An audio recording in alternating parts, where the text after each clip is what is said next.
아멘. 네, 우리 옆에 분과 인사합니다. 하나님의 은혜 많이 받으세요. 네, 한국교회는 그동안 열심히 교회 성장을 추구했습니다. 때로는 교회 성장을 위해서 수단과 방법을 가리지 않을 때도 있었습니다. 그래서 때론 잘못된 방법도 용납을 했습니다. 옆에 교회에서 교인들이 오면 또 환영하면서 좋아했습니다. 그래서 한국교회는 세계 선교 역사에 보기 드문 정말 교회의 큰 성장을 이루었습니다. 그리고 한 120, 30년 지났는데 참 지금 한국교회가 어렵다고 합니다. 부흥의 불이 꺼져가고 있다고 합니다. 성장도 무너지고 있다고 합니다. 교회마다 침체되고 있다고 합니다. 너무너무 안타깝습니다. 번영신학과 교회 성장학의 상징이었던 미국 수정교회의 모습입니다. 로버트 슐러라고 하는 참 대단한 분이죠. 이분이 세운 이 수정교회가 얼마 전에 카톨릭 그리스도의 대성당으로 매각이 돼가지고 간판을 바꾸었던 거지요. 한때는 긍정적 사고방식과 이 신앙을 결합한 메시지, 적극적인 사고방식, 긍정의 힘, 이런 것들이 사람들에게 상당히 많이 먹혔습니다.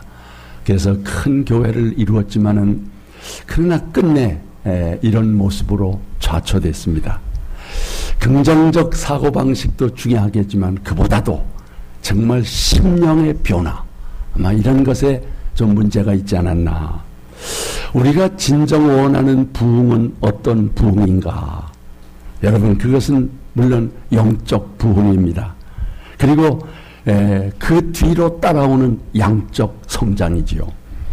초대교회는 양적 성장을 추구하지 않았지만 영적 성장이 이루어짐으로 크게 성장이 이루고 또 확장된 것을 보는 것입니다. 예루살렘에서 시작된 복음이 유대와 그리고 사마리아와 땅끝 아시아와 유럽까지 복음이 전파되는 그 양적 성장의 근원은 바로 영적 부흥에 있었다는 거지요. 이 영적 부흥은 양적인 숫자로 이렇게 나타날 수 있지만은 그러나 근본적으로는 내적인 변화와 성숙으로 말미암은 것입니다. 이 부흥이라고 하는 것은 땅에 속한 것이 증가되고 커지는 것이 부흥이 아니라 교회 재산이 늘고 큰 건물을 지었다고 해서 부흥이 아닙니다. 부흥이란 하늘에 속한 것이 이 땅에 임하는 것입니다. 부흥이란 천국이 이 세상에 임하는 것입니다. 정말 우리 화평교회에 이런 부흥을 소망합니다. 오늘 본문 말씀을 그리스도 안에서 새롭게 지음받은 성도가 어떻게 변화받은 삶을 살아야 하는가를 말씀합니다. 영적 부흥으로 인하여 내적인 변화와 열매가 어떻게 나타나야 하는가를 말씀합니다. 여러분, 변화와 열매가 삶 속에서 나타나서 새로워지는 성도가 되는 것이 우리가 바라는 것입니다. 어떻게 이것이 가능할까요? 새로워지는 성도는 그리스도를 잘 배우는 자입니다. 본문 말씀은 그리스도를 배우지 아니한 이방인과 그리스도를 배운 성도의 삶을 비교합니다. 믿지 않는 이방인은 하나님을 떠나 목적 없이 사는 자요, 생명이 없는 자요, 자기의 욕심을 따라 사는 자니 우리 믿는 성도들은 그들과 같이 행하지 말아야 한다는 거지요. 자, 여러분 17절 말씀 한번 보겠습니다. 다 같이. 그러므로 이제부터 너희는 이방인이 그 마음에 허망한 것으로 행함같이 행하지 말라. 믿지 않는 이방인들은 마음의 헛된 생각과 허망한 것에 집착해서 사는 자들입니다. 눈앞에 보이는 것을 잡으면 행복할 것 같아서 달려가 보지만 신기루처럼 그 환상이 사라집니다. 늘 바쁘게 살기는 하지만은 무슨 열매가 없습니다. 열심히 뛰어다니긴 하는데 헛된 수고를 한 것입니다. 무엇이 문제일까요? 어떻게 해야 합니까? 여러분, 베드로의 이 고백 한번 묵상해 보시죠. 다 같이. 선생님, 우리들이 밤이 새도록 수고하였을 때 잡은 것이 없지만은 말씀에 의지하여 내가 그물을 내리리라. 여러분, 믿지 않는 이방인의 삶이 그렇다는 거지요. 이들은 하나님의 생명에서 떠나 있기 때문입니다. 여러분, 이 말씀 한번 보시죠. 다 같이. 그들의 총명이 어두워지고 그들 가운데 있는 무지함과 그들의 마음이 굳어짐으로 말미암아 하나님의 생명에서 떠나 있도다. 그들이 감각 없는 자가 되어 자신을 방탕에 방림하여 모든 더러운 것을 욕심으로 행하되, 이것이 하나님을 믿지 않는 이방인의 삶의 모습이라는 거지요. 여러분, 마음이 어둡고 무지와 고집 때문에 하나님이 주시는 생명을 얻지 못했습니다. 하나님과의 관계가 단절돼서 생명에서 떠나 있습니다. 하나님의 생명에서 떠난 자는 양심이 무디어지고 무감각한 상태에서 방탕하게 된다는 거지요. 그러니까 우리 믿는 사람들은 이제 그렇게 살아서는 안 된다. 여러분, 이 말씀 다시 보세요. 다 같이. 이제부터 너희는 이방인이 그 마음에 허망한 것으로 행함같이 행하지 말라. 우리도 물론 과거에는 이방인으로 하나님이 없는 삶을 살았으나 이제부터는 아니라는 거지요. 그러면 성도의 삶은 어떻게 다른가? 우리는 그리스도를 믿고 배우고 그리스도에 속한 자라는 겁니다.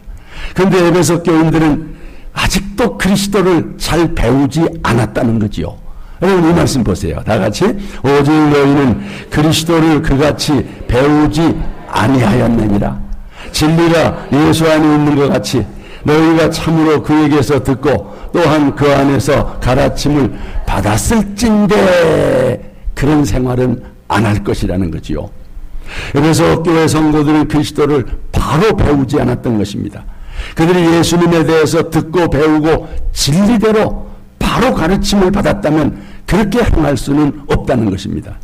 성도 여러분, 에베소 교회 성도들이 그리스도를 배워 이방인과 구별된 삶을 살아야 하는 것처럼 우리도 그리스도를 잘 배워서 말씀 따라 구별된 삶을 살아야 합니다.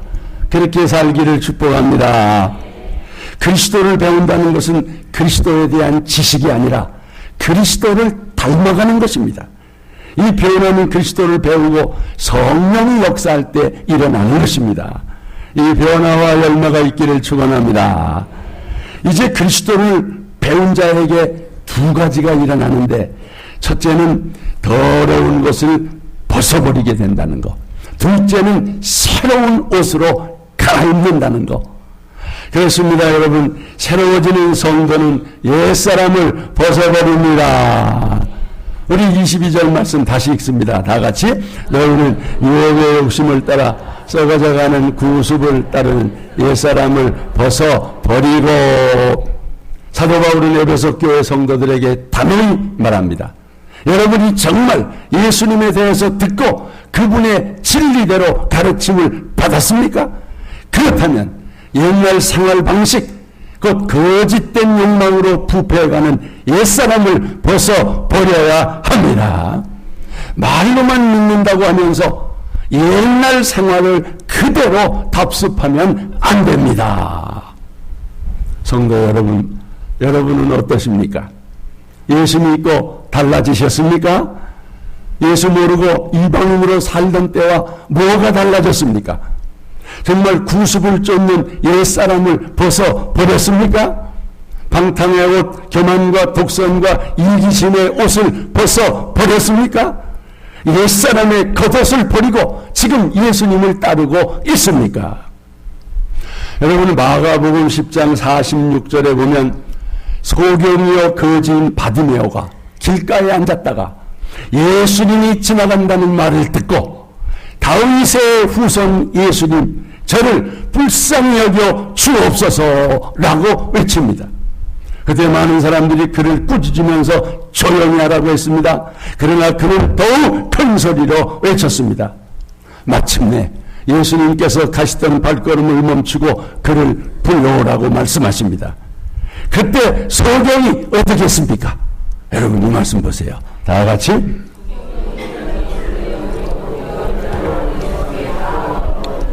여러분 겉옷을 벗어버리고 예수님께 달려왔습니다.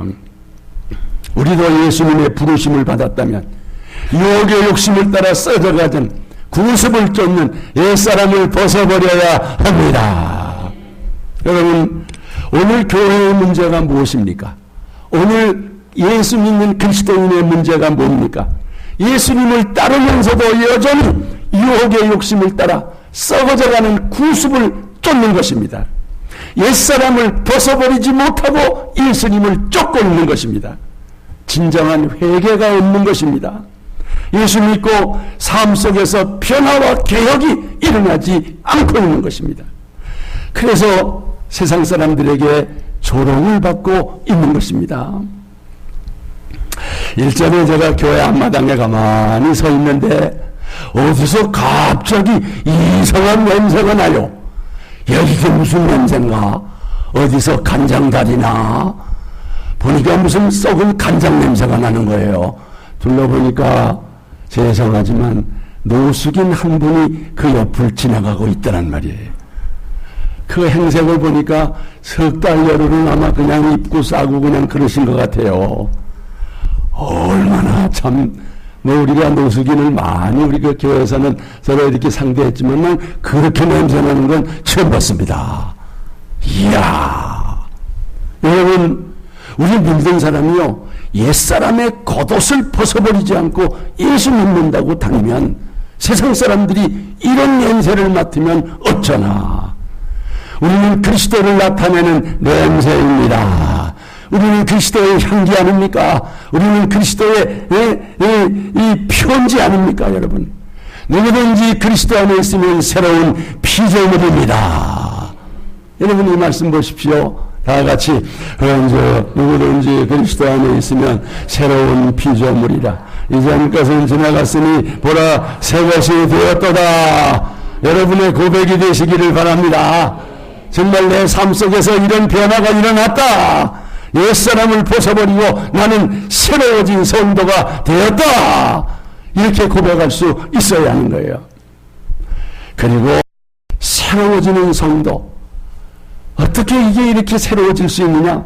새로워지는 성도는 심령이 새롭게 되어 새 사람으로 삽니다. 23절 보세요. 오직 너희의 심령이 새롭게 되어. 여러분, 성도는 먼저 심령이 새롭게 되어야 합니다. 심령이 새롭게 된다는 것은 우리 영혼이 거듭난다는 것입니다. 여러분, 사람은 거듭나야 합니다. 여러분이 세례받을 때 거듭난 줄로 믿습니다. 거듭난다는 건 두 번 태어나는 것을 말합니다. 예수님 말씀입니다. 다 같이 사람이 거듭나지 아니하면 하나님 나라를 볼 수 없느니라. 거듭난다. 중생입니다. 중생이란 다시 나다. 번호개인입니다. 우리로부터 나다. 여러분, 한 번은 땅에서 부모로부터 태어나는 것입니다. 또 한 번은 하늘 아버지께로부터 다시 태어나는 것, 이것이 거듭나는 것입니다. 예수 믿음으로 죄로 죽었던 영혼이 다시 살아나는 것, 이것이 심령이 새로워지는 것입니다. 여러분, 심령이 새로워져야 새 사람이 됩니다.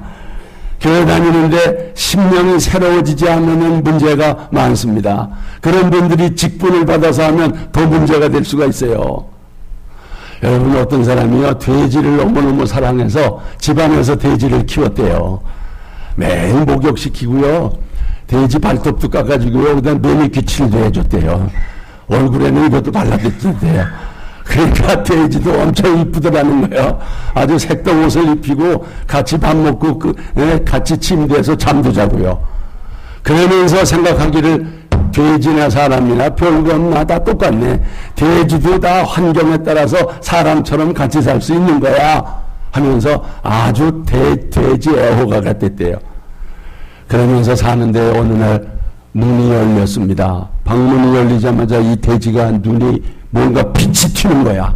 저 밑에 시궁창을 보더니 이야, 탄성을 부르면서 쏜살같이 달려가서 시궁창에 그냥 다이빙을 했다는 거죠.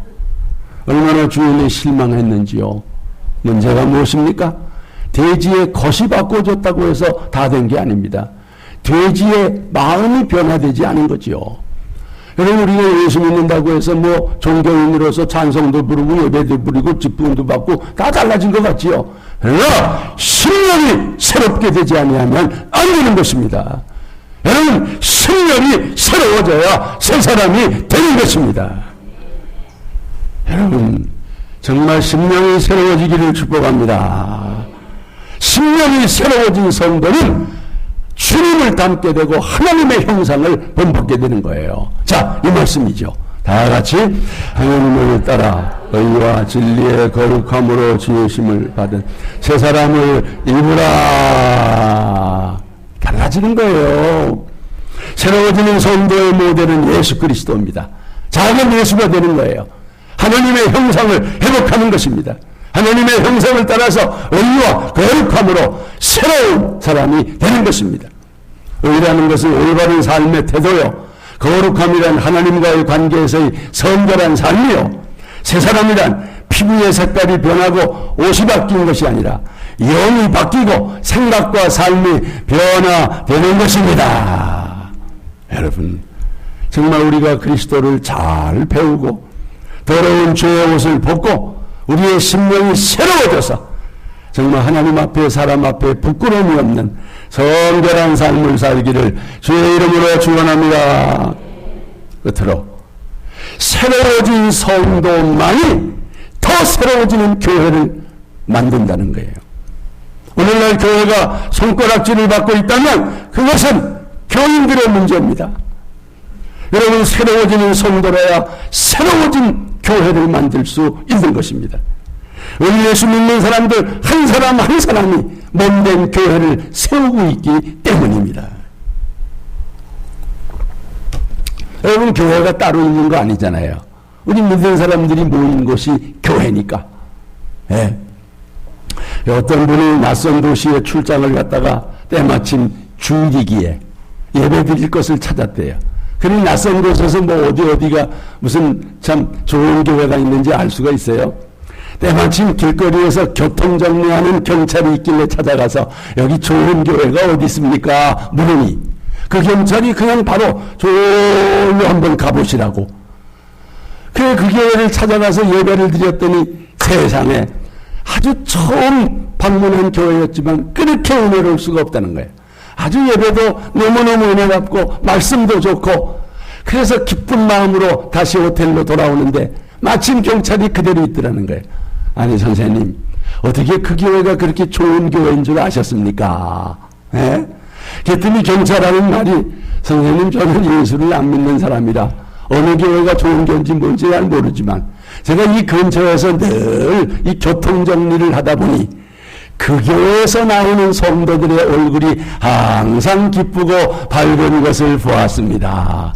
그래서 그 교회가 좋은 교회로구나 생각을 해서 말씀드린 것입니다. 여러분, 이 교회가 우리 화평교회였으면 좋겠습니다. 이 교인이 바로 여러분이었으면 좋겠습니다. 여러분, 좋은 교회는 그 교회 성도들의 삶을 통해서 드러나는 것입니다. 우리 그리스도인은 믿는 자에서답게 기쁘게 살고 즐겁게 살아야 됩니다. 우리들의 얼굴 표정이 바로 주님을 증거하는 전도지가 됩니다. 다 같이, 내 얼굴은 전도지다. 내 얼굴은 주님을 증거하는 전도지다. 그러니까 얼굴 좀 피세요. 에? 특히 예배드리고 나갈 때 좀 얼굴 좀 밝게 하세요. 에? 여러분, 그렇습니다. 우리는 그리스도를 아는 냄새요, 그리스도의 향기요, 그리스도의 편지입니다. 우리 화평교회 성도들이 이렇게 변화된 삶을 삶으로 우리 화평교회가 더 새로워지는 교회가 될 줄로 믿습니다. 우리 한국교회 성도들 한 사람 한 사람이 이렇게 깨닫고 바로 서면 한국교회가 새로워지는 교회가 될 줄로 믿습니다. 새로운 교회, 어디서 하늘에서 뚝 떨어지는 것이 아니라 성도들이 만드는 거예요. 우리 성도들이 세워가는 것입니다. 여러분, 좋은 교회는 항상 새로워지며 하나님의 영광이 가득한 교회입니다. 주님이 원하시는 우리 교회의 목표, 우리 성도들의 목표가 어디까지인가? 자, 이 말씀 보세요. 다 같이 오직 사랑 안에서 참된 것을 하여 범사에 그에게까지 자랄지라. 그는 머리니 곧 그리스도라. 누구 수준까지입니까? 예수 그리스도 수준까지 우리가 자라가야 돼요. 성숙해야 되는. 물론 교회는 완성된 것이 아니라 지어져 가는 겁니다. 어느 교회도 완성된 교회는 없어요. 다 공사 중인 교회입니다. 공사 중인 교회라는 것은 지금도 성숙을 향해 완성되어 간다는 거예요. 계속 성장하고 움직이는 것이 바로 교회라는 거예요. 뭐 여러분 개인도 마찬가지예요. 여기 완전한 사람이 있습니까? 예, 지금 되어져 가는 거지요. 예, 다들 우리 공사 중이요. 아직 뭐 끝난 사람 없어요. 혹시 여러분 완벽한 교회를 원합니까? 완전한 교회를 찾고 있습니까?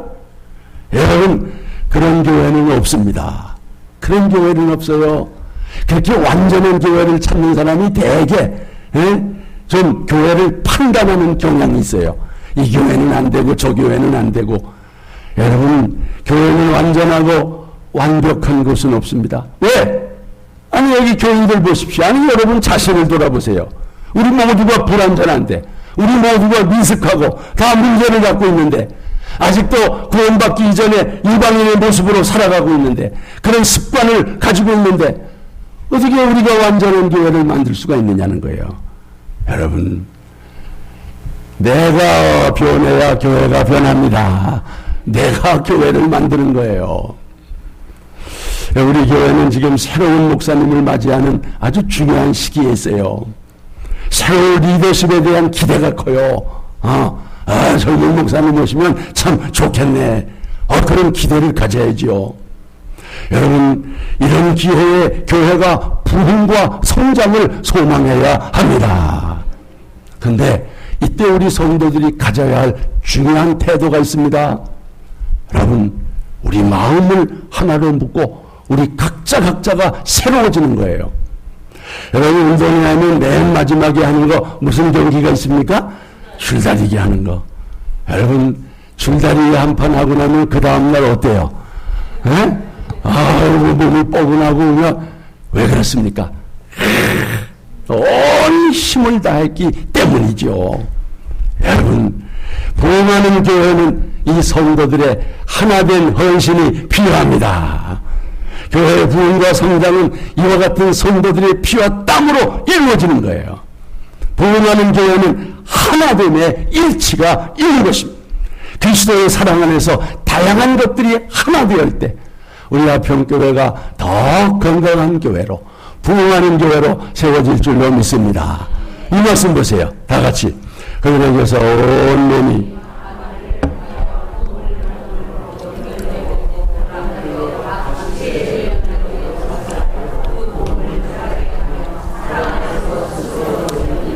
여러분, 우리 모두가 하나의 지체로서 다 한 마음이 될 때 건강한 교회를 세울 수 있다는 거죠. 교회도 하나의 팀입니다. 팀.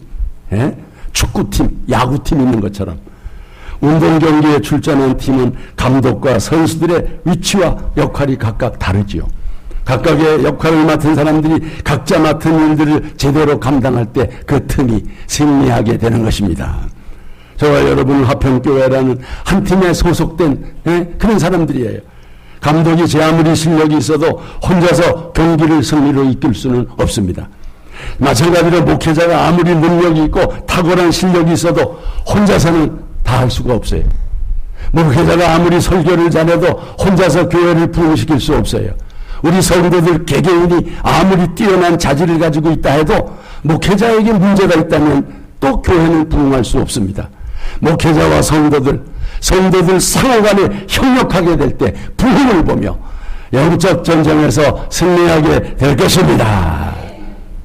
그러면 이대 담임 목사 청중을 위해서 여러분도 기도를 많이 했고, 또 우리 청빙위원들이 기도하면서 많은 노력을 했어요. 정말 주님이 원하는 분이 누굽니까? 네? 그래서 우리는 지난주일 김기훈 목사님을 이대 담임 목사 후배로 정한 것입니다. 청빙위원회 결의를 당회가 받아들였어요. 그 다음에 다음 주일 사무총회를 열어서 여러분의 승인 절차를 밟으려고 하는 것입니다. 우리의 기도에 응답하셔서 교회의 주인 되시는 예수님이 우리 교회에 귀한 목사님을 보내주셨다고 저는 믿습니다. 예. 그러나 우리 교회는 기도 많이 하는 정말 영성이 충만한 목사님을 보내달라고 기도했는데 그 기도에 하나님이 응답해 주셨습니다. 이 목사님은 기도를 많이 하시는 목사님이에요. 이 목사님 이력서 한 번만 보여주셔봐요. 참 잘 안 보이죠? 글씨 보여요? 아, 안 보이는구나. 설명하지 않네요. 정말 이 목사님이야말로 서울신학대학교 신학과 출신이요, 신학대학원 출신이요, 또 미국에 가서도 공부도 하시고 개척도 하시고 큰 교회 부목사로 또 사역도 하시고 정말 참 귀하신 분이에요. 제가 이분을 우리 주님께서 우리 교회에 보내주셨다고 믿는 근거 중에 하나는 이분을 청빙하는 과정이 정말 순수했다는 거죠. 정말 주님께 기도하면서 주님이 원하는 분이 누굽니까? 기도하는 가운데서 결정된 분, 저도 이분 모르는 분입니다. 다 모르죠. 그런 과정에서 정말 우리가 결정을 했기 때문에 우리는 주님의 뜻으로 받아들일 수밖에 없는 거지요. 정말 교회의 주인 되시는 예수님께 그 주권을 인정하고 투명하게 공정하게 아주 민주적인 절차로 진행을 했던 거죠. 우리 청빙위원들이 투표를 3번 했는데 3번 하는 과정에서 이분은 1등을 놓친 적이 없어요. 처음부터 절대적인 지지를 받은 그런 분이니 우리가 더 이상 말할 게 없는 거죠. 저는 은퇴를 준비하면서 제가 우리 교회를 위한 마지막 최선의 봉사는 후임자를 잘 청빙하는 것이다. 이보다 더 중요한 게 어디 있겠습니까? 그러기 위해서는 내 생각을 버리고 온전히 정말 주님이 원하는 거 거기에다가 초점을 맞추고 기도하면서 진행했습니다. 우리 청빙위원들에게도 여러분의 생각을 버리고 정말 주님의 뜻이 어디 있습니까? 주님이 원하는 사람이 누굽니까? 사람과는 말하지 말고 주님께만 여쭈어 보십시오. 그런 과정 가운데서 이분을 선택한 것입니다. 여러분, 이제 우리 새로운 리더십을 통해서 우리 화평교회 새로운 희망찬 교회를 세워갈 수 있기를 원합니다. 하지만 여러분, 목회자 한 사람에게 의존하는 것이 아니라 우리 평신도들 각자의 자리에서 최선을 다하는 것입니다. 목회자 혼자 뛰는 교회가 아니라 성도들이 함께 뛰는 교회라야 부흥하는 교회를 만들 수 있습니다. 이제 우리 권사님들, 우리 집사님들, 장로님들 이제 공예배에 더 힘써야 합니다. 기도 불씨 없이는 부흥할 수가 없어요. 근데 제가 있을 동안에는 안 나와도 괜찮아요. 푹 쉬세요. 근데 새 목사님이 오신 다음에는 수요 예배도 나오시고, 아멘. 금요 기도회도 나오시고, 새벽 기도회도 나오시고, 우리 화평교회가 엄청 좋은 교회인 줄 알고, 일전에 전화 왔더니 겁이 나가지고, 들으면 좋아요. 겁낼 거 없다고. 여러분, 그렇게 좋은 교회인 줄 아는데 권사님들이 수요 예배도 안 나오면 이런 교회도 있나? 아니, 새벽 기도 드린다 뭐하나? 그러면 여러분 얼마나 실망을 하겠습니까? 그리고 제 체면은 또 뭐가 되겠습니까? 여러분, 그러면 안 됩니다. 그냥 제가 있을 동안만 푹 쉬고 새 목사님 딱 오시면 그때부터 정신을 바짝 차리고 열심히 모이고 열심히 기도하시기를 주의 이름으로 축원합니다. 새 목사님이 제시하는 비전과 깃발을 바라보면서 마음을 같이해서 새로운 교회, 희망찬 교회를 만들어가야 합니다. 그때 우리 교회는 부흥될 것이고 주님의 영광을 보게 될 것입니다. 우리 함께 찬양합시다.